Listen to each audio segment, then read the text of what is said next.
Morning. मैं उत्तम कुमार पाकुड़ झारखंड से। हम लोग लोगों को जोड़ने के बिजनेस में है।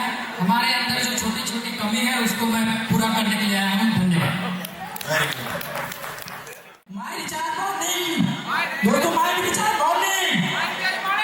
मेरा घर सीतामढ़ी जिला से हुआ और मैं रहता हूँ मुजफ्फरपुर में।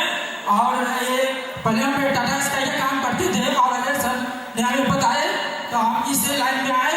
और सर बड़ी बात है कि मार्च में मेरा ये डायमंड कलर बहुत बहुत सीखना चाहते हैं आप, क्या सीखना चाहते हैं वही बताइए सर। हम सीखने आए हैं कि अच्छा से अच्छा सीख के जाएंगे और लोगों को अच्छा से मेहनत करेंगे और आगे बढ़ने की कोशिश करेंगे। और एक चीज कहना चाह रहे सर, जब तक पसीना छूटी नहीं, जब तक पसीना छूटी नहीं, मेहनत करते रहो, मेहनत करते रहो। मंगोल अगर आएगा दुनिया में कोई मर नहीं सकता। जय हिंदुस्तान, जय भारत, जय मानी।